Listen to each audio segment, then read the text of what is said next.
Assalamualaikum warahmatullahi wabarakatuh. Kali ini penulis mau bahas videonya Bu Sepox yang soal minyak goreng. Dia bahas minyak goreng itu kalau untuk oli mesin mobil bagus atau enggak. Intinya seperti itu, topiknya seperti itu. Tapi poin-poin yang disampaikan itu intinya adalah bilang bahwa minyak goreng itu nggak bagus jadi oli mesin.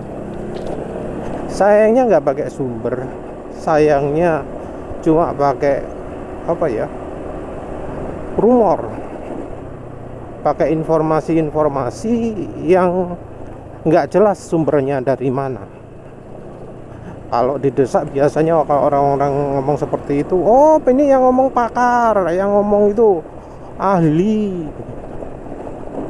mekanik yang pengalaman puluhan tahun, pernah kerja di pabrik oli gitu ya, semacam itulah. Lulusan teknik mesin, lulusan teknik kimia, macam-macam lah. Baik yang videonya itu maupun yang komen banyak ngomong. Makanya dari ilmiah saja sudah jelas bahwa yang namanya minyak goreng itu hanya untuk menggoreng gitu ya. Nggak pernah terjadi minyak goreng itu dipakai oli mesin. Engineer dari Toyota, engineer dari Mazda, masa ya goblok gitu ya. Ya sayangnya mereka ini nggak ngerti bagaimana oli dibuat, bagaimana pabrikan itu rekomendasikan oli, bagaimana pabrikan itu menentukan kekentalan oli, terus yang kemudian bagaimana pemilihan bahan. Kita ngomong dari pabrikan dulu. Pabrik oli itu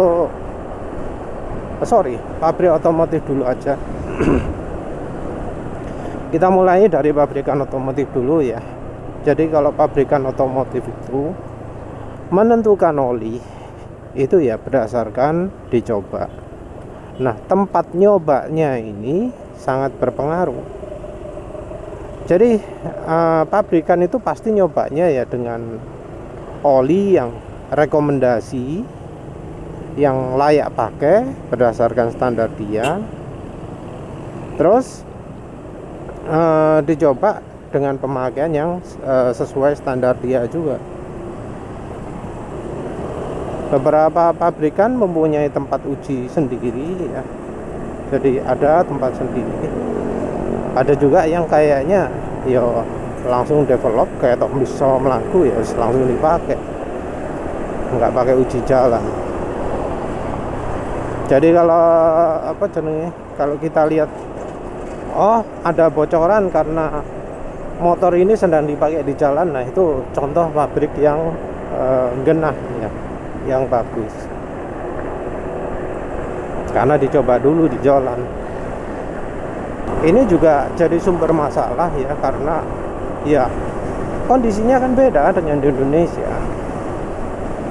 Kondisi tempat pengujiannya, kondisi pengembangan kendaraannya beda. Lawang misal pabrikan di Jerman kok disamakan dengan Indonesia? Posisi Jerman di mana? Pengembangan di Jepang kok disamakan di Indonesia? Jepang itu bagaimana? Mungkin ya tertarik dengan rekomendasi 5W30 yang cocok, 0W20 yang cocok. Tapi apa nggak sadar bahwa itu adalah kekentalan yang direkomendasikan di negara asalnya. Rekomendasi oli di Jepang, rekomendasi oli di Jerman ya nggak sama lah dengan rekomendasi oli di Indonesia. Indonesia ini mungkin walau kondisinya hijau, secara panas ya lebih mendekati Arab Saudi daripada Jepang. Walau ya banyak pohon-pohon gini. Terus kita lihat dari pabrik oli. Coba deh lihat pabrik videonya ya, sorry. Coba lihat videonya The Motor Oil Geek yang terakhir, yang katanya rahasia yang tidak ingin kita tahu ya. Rahasianya pabrik oli yang tidak ingin mereka mereka tidak ingin kita tahu. Nah, di situ ditunjukkan bahwa yang namanya bahan oli yang menyediakan bahannya cuma sedikit, piro 11 kalau nggak salah ya, berapa belas gitu loh, lali. Terus untuk aditif ya, aditif itu tidak dijual pecahan ya, nggak dijual terpisah gitu, tapi satu paket. Dan di Amerika cuma ada 4 pabrikan yang menyediakan paket aditif oli. Tentu juga ada aditif-aditif tambahan juga ya, yang ya sumbernya lagi-lagi dari 4 itu, dari 4 produsen aditif, belasan bahan dasar oli. Jadi muncul ratusan merek oli. Di Amerika kalau nggak salah 500 lebih ya. Di Indonesia ya nggak kalah banyak, karena ya satu pabrikan bisa mengeluarkan banyak merek, bahkan lebih dari 10, lebih dari 20 kalau nggak salah, tulis lupa. Banyak loh ya, ada yang mereknya banyak. Pacific Lubritama banyak, pemaneh Nusaraya Putra Mandiri. Belum lagi rebranding oli buatan pabrik ini sebenarnya membuatkan merek ini gitu, ada itu, dan kita nggak tahu formulanya mereka dapat dari mana. Seringkali kita dengar juga teknologi mana. Nah itu sumbernya adalah dari aditifnya. Oh, berarti salah satu aditif yang dipakai di oli ini impor dari mana gitu ya. Yang sebenarnya bukan sesuatu yang hebat gitu ya, karena industri aditif di Indonesia rasanya nggak ada. Maksudnya aditif yang bisa memenuhi standar dunia gitu ya.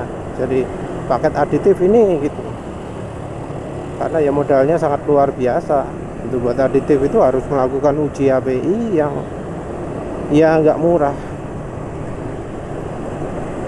Nah sekarang balik ke minyak goreng. Kenapa sih minyak goreng nggak dipakai sebagai bahan dasar oli mesin?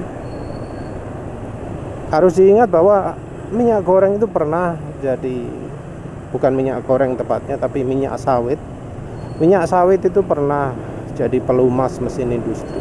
Terus kemudian setelah ada minyak bumi, jadi berubah. Minyak bumi jadi bahan utama dari oli mesin, karena ternyata harganya jauh lebih murah daripada minyak nabati. Jadi kalau ditanya mengapa kok oli mesin nggak pakai bahan nabati, itu karena mahal. Mungkin orang ngomong kan murah mas, satu botol 15.000 dibanding harga oli yang minim 30.000. Itu kan kita. Sementara oli-oli kan lebih banyak yang di luar Indonesia. Di luar Indonesia harganya minyak goreng berapa? Lebih mahal daripada harga oli mesin. Jadi 1 liter oli mesin itu lebih murah daripada 1 liter minyak goreng. Minyak goreng sendiri ya bukan bukan sarana utama untuk masak, beda dari Indonesia. Kalau Indonesia banyak makanan gorengan, kalau luar negeri ya termasuk jarang-jarang. Bahkan kayak fried chicken macam-macam nggak pakai minyak goreng, tapi pakai yang padat ya, solid, apa jenenge, bulali pokoknya sing padat. bukan minyak, bukan yang cair. Terus soal apa mana ya, soal ilmiah dan enggaknya ya, yang namanya info-info yang diberikan di Facebook itu sebenarnya nggak bisa dibilang ilmiah. Kenapa? Karena ya sumber informasinya nggak ada, nggak dicantumkan, nggak jelas.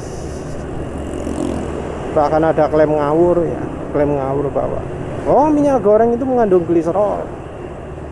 Gliserol itu rasanya manis.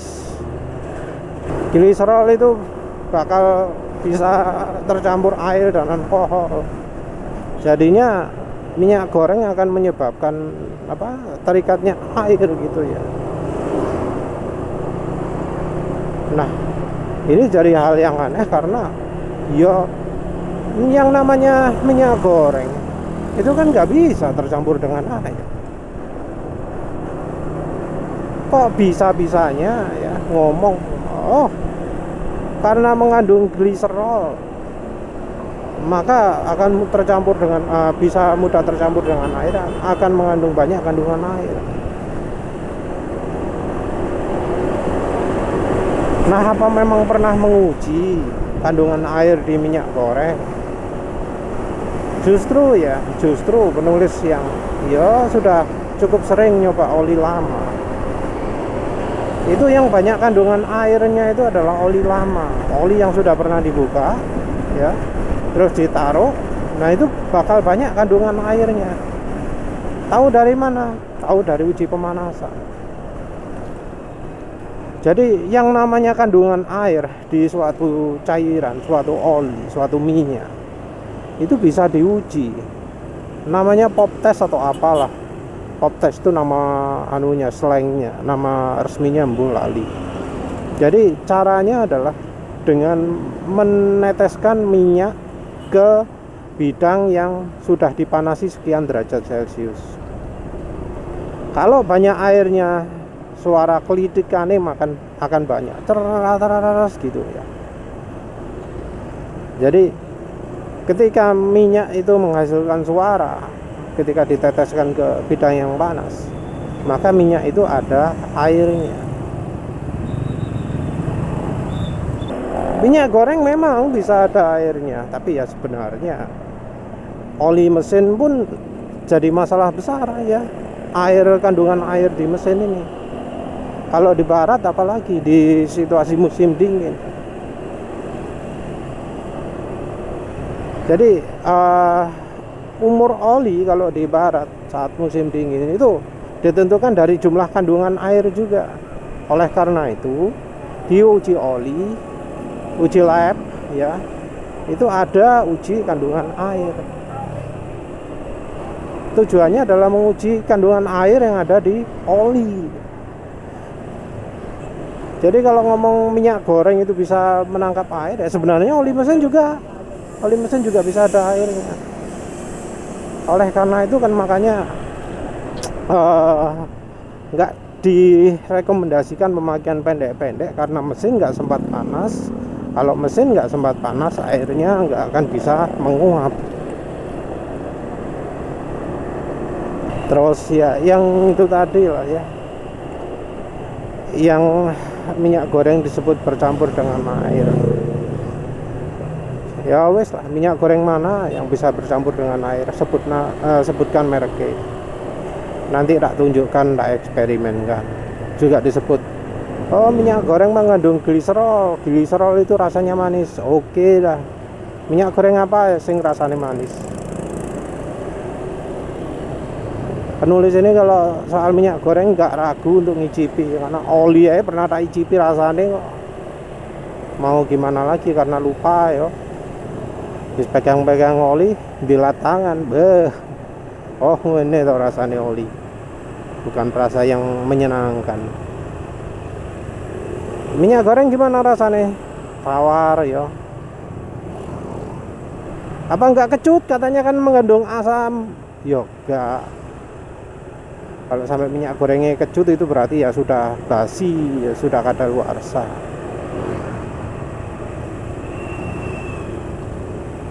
Bahkan minyak goreng yang bekas gorengan pun sing warnane ireng pun ya rasanya masih termasuk tawar.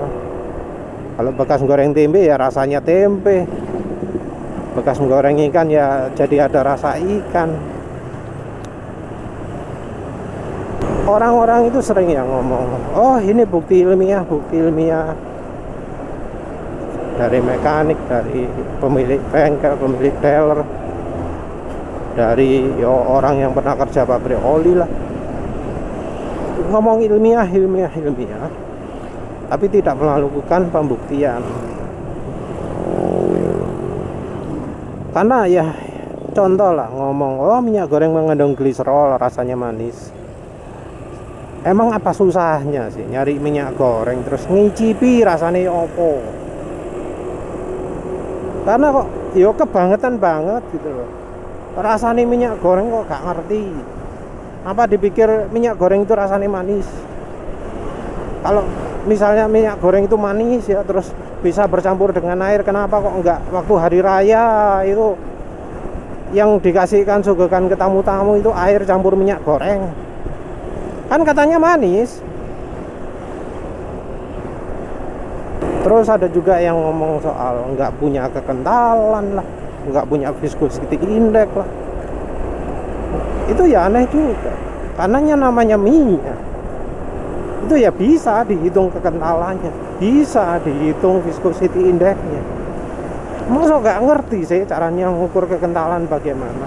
Kan macam-macam. Kalau lihat penelitian kan ono pakai bola jatuh. Uji bola jatuh juga bisa. Bola besi itu ada dijual murah. Terus yang namanya tabung untuk bola jatuhnya juga ada. Tinggal beli. Nah, kenapa kok nggak langsung nyoba gitu?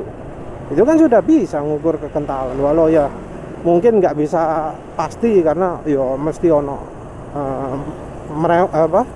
ono gak tepake ya. Terus ngomong, oh internet ini banyak informasi ya, tapi harus difilter. Nah dia sendiri nyari informasinya nggak difilter gitu kok nyalahkan orang. Nyari informasi soal minyak goreng itu kan ada toh tempatnya khusus. Misalnya di ResearchGate, di Springer Link, di ya website ilmiah yang lain, akademia kayak Tribologi kayak banyak. Dan ya yang dari situ juga yang namanya minyak nabati itu nggak dijelek-jelekkan, nggak ada yang ngomong sampai misalnya profesor ini gitu ngomong, oh minyak goreng itu hanya untuk menggoreng gitu ya. Cuma profesor di Indonesia yang ngomong kayak gitu. Kalau profesor luar negeri gak ono. Ya sebenarnya penulis juga salah ngomong profesor Indonesia ngomong kayak gitu, ngomong ngawur kayak gitu, karena ada Profesor Sukirno dari Indonesia ngomong bahwa ya minyak kelapa sawit itu merupakan berpotensi jadi oli mesin. Kelemahannya cuma dua kalau yang disebut oleh Pak Sukirno ini, dari sisi oksidasi, dari sisi